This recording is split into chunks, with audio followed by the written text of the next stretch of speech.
അനുഗ്രഹിക്കപ്പെട്ട നല്ല സമയത്തിനായി ഞാൻ ദൈവത്തെ സ്തുതിക്കുന്നു, സ്തോത്രം ചെയ്യുന്നു.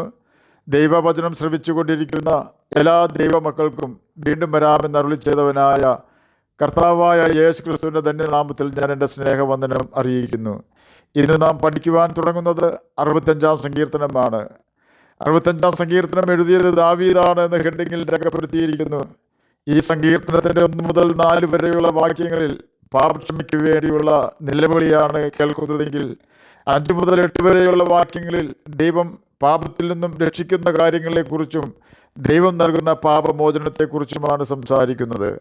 9 മുതൽ 13 വരെയുള്ള വാക്യങ്ങളിൽ കൂടി ദൈവം ജനത്തിന് ആഹാരം നൽകുന്നതിനെക്കുറിച്ച് പ്രസ്താവിച്ചിരിക്കുന്നു.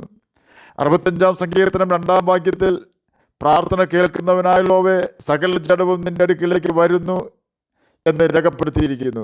എന്തിനു വേണ്ടിയാണ് സകല ജഡവും ദൈവസന്നിധിയിലേക്ക് വരുന്നു എന്ന് സങ്കീർത്തനക്കാരൻ പറഞ്ഞതെന്ന് 3-ാം വാക്യത്തിൽ രേഖപ്പെടുത്തിയിരിക്കുന്നു. 3-ാം വാക്യം ഇപ്രകാരമാണ് രേഖപ്പെടുത്തിയിരിക്കുന്നത്: എൻ്റെ അകൃത്യങ്ങൾ എൻ്റെ നേരെ അതിബലമായിരിക്കുന്നു, നീയോ ഞങ്ങളുടെ അതിക്രമങ്ങൾക്ക് പരിഹാരം വരുത്തും. അതുകൊണ്ട് തന്നെ 65-ാം സങ്കീർത്തനം 2-ാം വാക്യത്തിൽ ദൈവസന്നിധിയിലേക്ക് സകല ജഡവും ചെല്ലുന്നത് പാപങ്ങൾക്ക് പരിഹാരം വരുത്തുവാനാണെന്ന് സ്പഷ്ടം. ഇന്ന് അനേകർ തങ്ങളുടെ പാപങ്ങൾക്ക് പരിഹാരം വരുത്തുവാൻ തിരഞ്ഞെടുക്കുന്ന മാർഗങ്ങൾ വ്യത്യസ്തമാണ്. യാഥാർത്ഥ്യങ്ങൾ മനസ്സിലാക്കാതെ തെറ്റായ മാർഗത്തിൽ കൂടി പാപപരിഹാരം ലഭിക്കുവാൻ ജനം നെട്ടോട്ടം ഓടിക്കൊണ്ടിരിക്കുകയാണ്. അനേക വർഷങ്ങൾക്ക് മുമ്പ് മതക്കാർ പാപമോചന ചീട്ട് എന്ന ഒരു ചീട്ട് പണത്തിന് വേണ്ടി വിറ്റിരുന്നുവെന്ന് സഭാചരിത്രത്തിൽ രേഖപ്പെടുത്തിയിരിക്കുന്നു. ഏതെങ്കിലും ഒരു വ്യക്തി പാപം ചെയ്താൽ ആ വ്യക്തിക്ക് അതത് പാപത്തിന് അതത് ചാർജ് അഥവാ ഫൈൻ അടച്ചാൽ ഒരു ചീട്ട് ലഭിക്കും. ആ ചീട്ട് കൈവശം വന്നാൽ താൻ ചെയ്ത പാപം ദൈവം ക്ഷമിക്കും എന്നായിരുന്നു ആ കാലഘട്ടത്തിലെ മതപുരോഹിതന്മാർ ജനത്തെ പഠിപ്പിച്ചിരുന്നത്.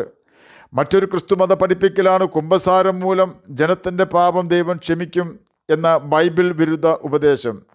ആ ഉപദേശത്തിന് ബൈബിൾ എതിരാകയാൽ ചില മതക്കാർ മറ്റൊരു പുസ്തകം തന്നെ എഴുതി ഉണ്ടാക്കിയിട്ടുണ്ട്.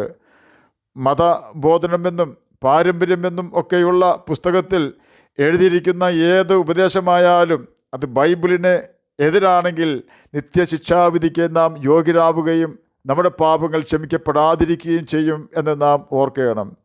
ബൈബിൾ അനുസരിച്ച് ഒരു വ്യക്തിക്ക് തൻ്റെ പാപങ്ങൾ മോചിച്ചു കിട്ടുവാൻ പാപമോചന ചീട്ടോ കുമ്പസാരമോ ഏതെങ്കിലും രീതിയിലുള്ള നേർച്ചയോ വഴിപാടോ മെഴുകുതിരിയോ പൂമാലയോ തേങ്ങായോ വെളിച്ചെണ്ണയോ പടക്കമോ വെടിക്കെട്ടോ ഒന്നും ആവശ്യമില്ല. മൃഗബലിയോ പക്ഷിബലിയോ ധാന്യബലിയോ ആവശ്യമില്ല. ഏതെങ്കിലും മലകൾ കയറേണ്ട ആവശ്യം പാപമോചനത്തിന് ഇല്ല. കാരണം ഒരു കാലത്ത് നാം കേട്ട കാര്യങ്ങളിൽ ചിലതെല്ലാം മനുഷ്യർ പ്രയോഗിച്ചിരുന്നു.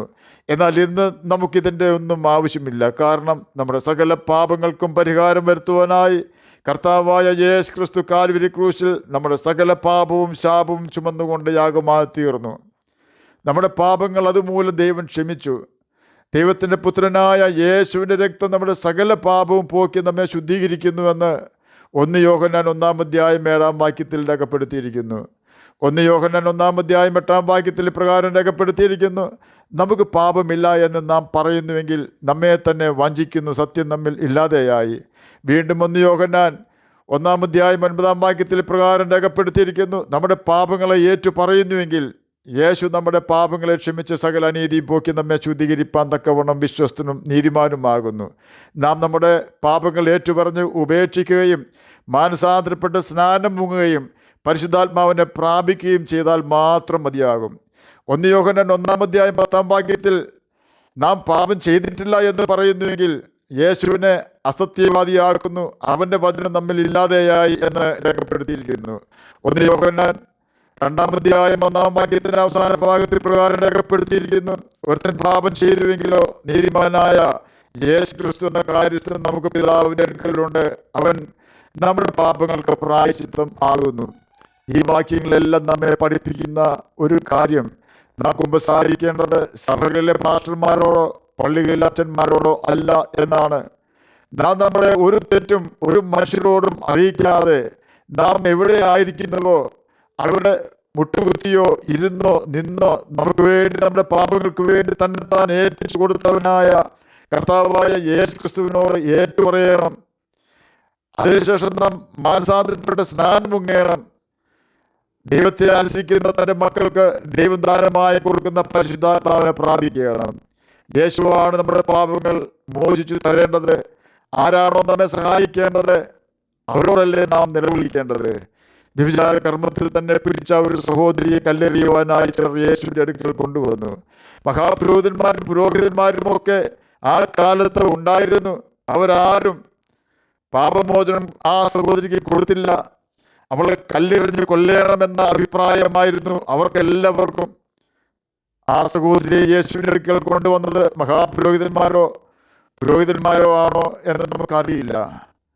എന്നാൽ അങ്ങനെയുള്ള സ്ത്രീകളെ കല്ലെറിഞ്ഞോ ചുട്ടോ കൊല്ലണമെന്ന യഹൂദന്റെ ന്യായപ്രമാണം ഉള്ളപ്പോൾ തന്നെ കൃപയുടെ യുഗം യേശു ക്രിസ്തുവിൻ്റെ വരവോടെ ആരംഭിച്ചതിനാൽ യേശു പറയുകയാണ്, മകളെ, നിനക്ക് ആരും ശിക്ഷ വിധിച്ചില്ലയോ?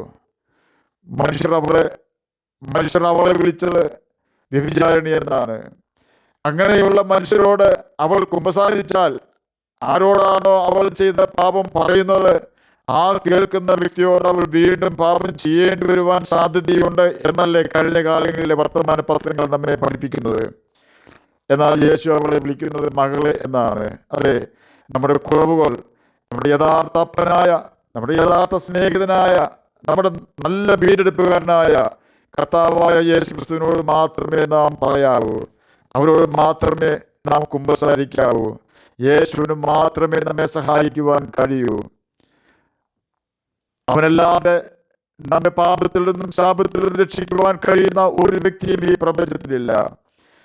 യേശു ആ പാപിനിയായ സഹോദരിയോട് പറഞ്ഞത് ഇനി പാപം ചെയ്യരുത് എന്നാണ്. മനഃപൂർവ്വം നാം പാപം ചെയ്താൽ അതിന് മോചനമുണ്ട് എന്നല്ല ഞാൻ പറഞ്ഞതും ബൈബിൾ പഠിപ്പിക്കുന്നതും.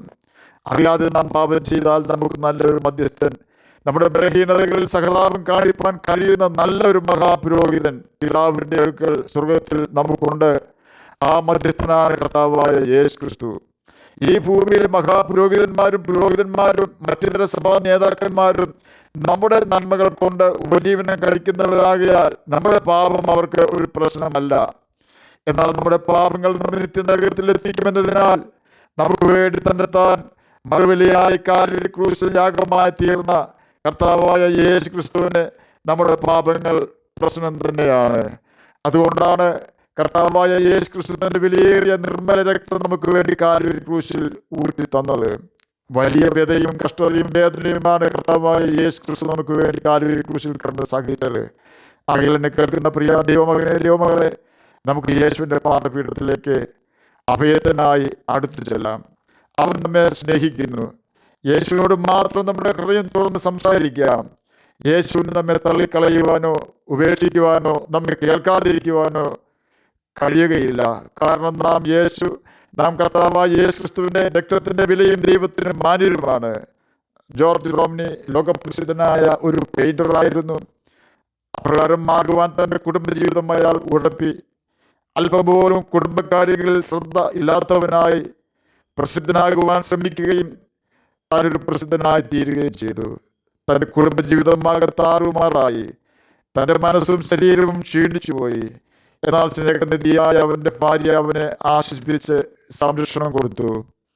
എങ്കിലും മാനസിക തകർച്ചയും കുറ്റബോധവും മൂലം അവൻ കഷ്ടപ്പെട്ടു. ടെനിസൺ എന്ന എഴുത്തുകാരൻ തൻ്റെ റോമിനിയസ് റിമോഴ്സ് എന്ന പോയത്തിൽ ഇതിനെക്കുറിച്ച് എഴുതിയത് ഇപ്രകാരമാണ്. തൻ്റെ ഭാര്യ അവനെ ആശ്വസിപ്പിച്ചുകൊണ്ട് പറഞ്ഞു, അങ്ങ് ലോകത്തിന് വലിയ സംഭാവനയാണ് കയ്യിൽ കൂടി കൊടുത്തത്.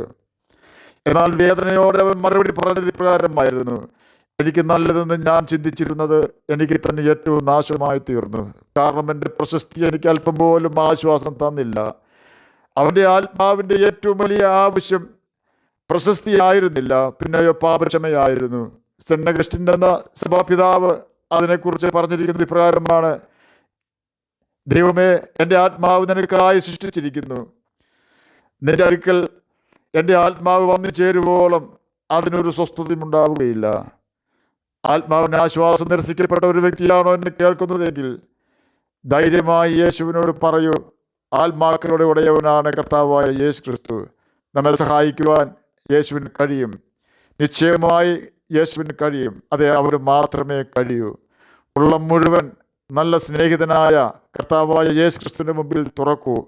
മറ്റാരുടെയും മുമ്പിൽ നമ്മുടെ ഹൃദയം തുറക്കരുത്. അവർ നമ്മെ നിന്ദിച്ചേക്കാം.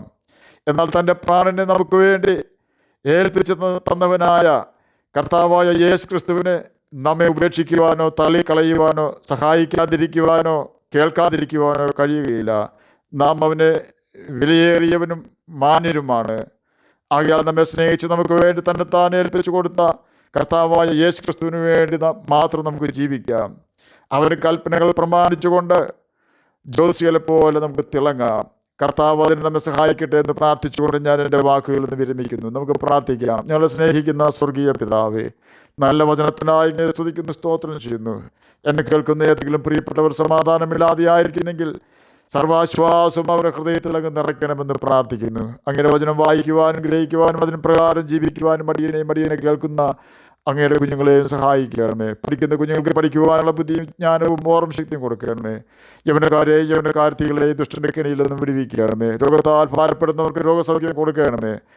പ്രാർത്ഥന കേട്ടതിനായ സ്തോത്രം. യേശുവിൻ്റെ നാമത്തിൽ തന്നെ ആമേൻ. കർത്താവ് എല്ലാവരെയും അനുഗ്രഹിക്കട്ടെ. സ്തോത്രം.